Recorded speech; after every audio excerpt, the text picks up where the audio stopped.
El Señor esté con vosotros. Lectura del Santo Evangelio según San Juan.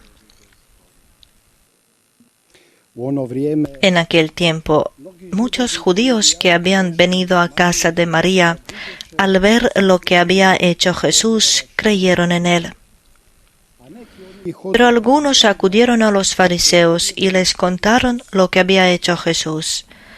Los sumos sacerdotes y los fariseos convocaron el Sanedrín y dijeron: ¿qué estamos haciendo? Este hombre hace muchos milagros. Si lo dejamos seguir, todos creerán en él. Y vendrán los romanos y nos destruirán el lugar santo y la nación.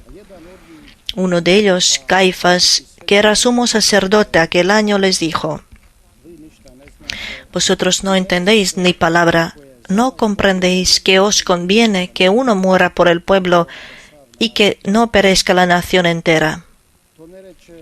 Esto no lo dijo por propio impulso, sino que por ser sumo sacerdote aquel año, habló proféticamente, anunciando que Jesús iba a morir por la nación, y no solo por la nación, sino también para reunir a los hijos de Dios dispersos.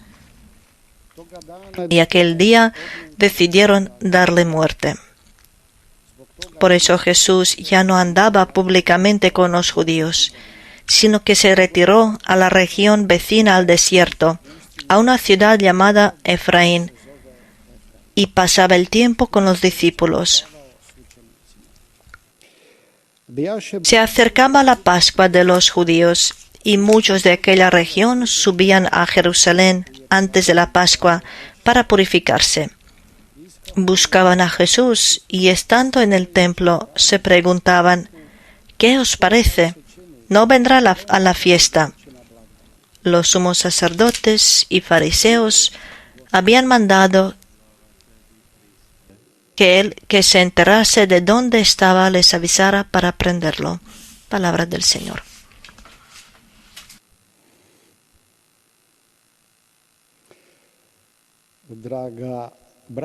Queridos hermanos y hermanas en Cristo, como probablemente ya sabéis, la resurrección de Lázaro es el último signo más grande de Jesús. Hasta aquel momento era su mayor milagro, hasta la misma resurrección de Jesús. Jesús hasta aquel momento ya había hecho muchos otros milagros, y los sumos sacerdotes y los fariseos en ese tiempo también se ponían de acuerdo sobre él y su actuación, pero ahora en este evangelio que acabamos de oír, ahora tomaron la decisión lo que hay que hacer con él. Así que precisamente ese pasaje es el fin de la vida pública de Jesús y el pasaje al tiempo de la pasión, la muerte y resurrección. Resucitando a su amigo Lázaro, que especialmente amaba, Jesús había cumplido el signo mayor de su misión. Él ha venido a dar la vida en abundancia a su rebaño. Y ese signo presenta la fuerza del Señor para dar la vida, incluso cuando eso parece imposible.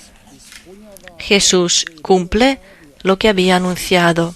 Viene el momento cuando todos los que están en las tumbas oirán su voz, y los que hacían bien saldrán por la resurrección que lleva la vida. El Evangelio de hoy también nos dice que después de ese gran milagro muchos creyeron en él. El signo de la resurrección de Lázaro ha descubierto la gloria mutua entre el Padre y el Hijo.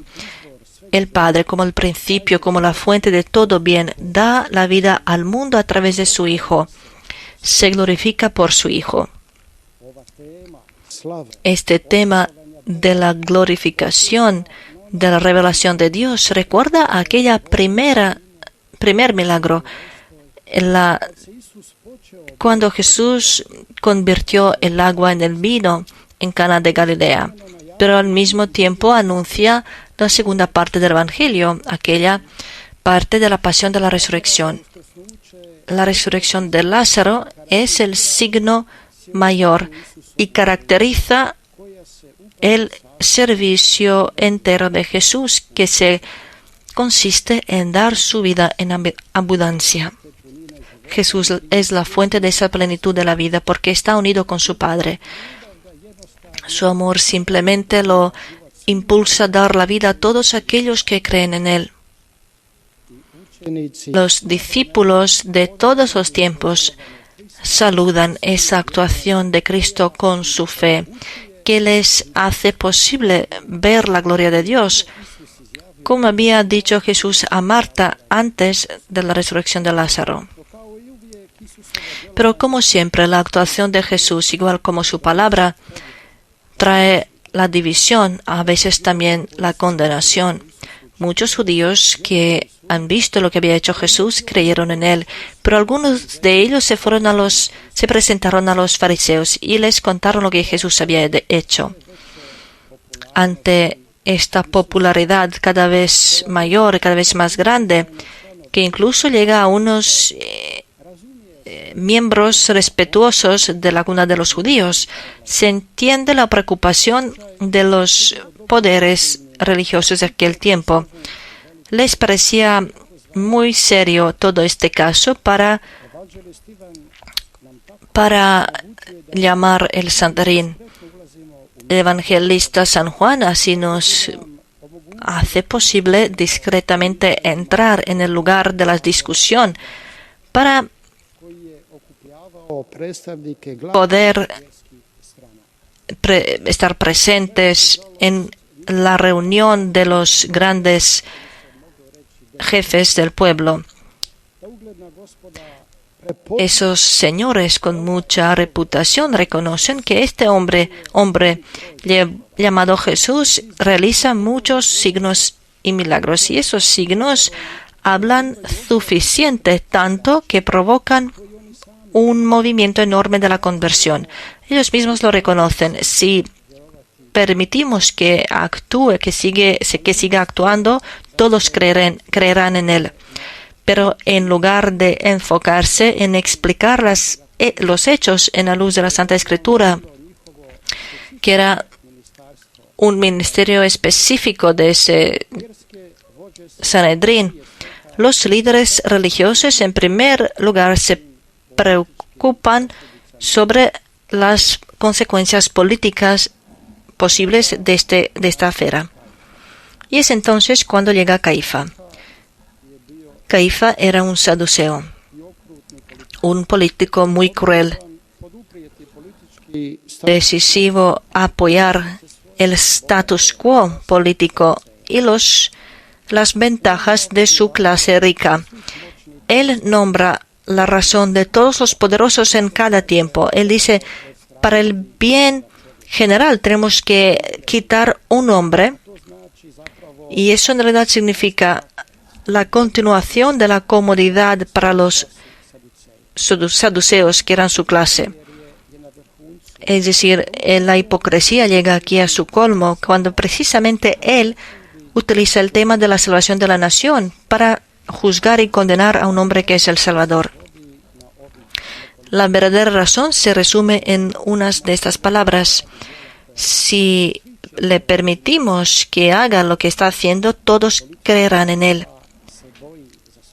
El Caifás político tiene miedo de su posición, tiene el peligro político para sí mismo, para su pueblo, y por eso Jesús tiene que morir, para que el pueblo se salve de la violencia por parte de los romanos. Pero Caifás hablaba más sabiamente de lo que él mismo era consciente. El Evangelio nos da la luz a esas palabras. En esas palabras se contiene mucho más que puras palabras, que una condenación de muerte a Jesús. Él se expresa de un vocabulario así que incluso sus palabras, incluso contra de su voluntad, se convierten en unas palabras proféticas. Jesús muere no solamente para el pueblo, para su pueblo judío, sino también por todos los hombres. Es interesante que Dios utilizó al hombre que planeaba el asesinato de Dios para profetizar y transmitir el mensaje de la salvación de todo el mundo.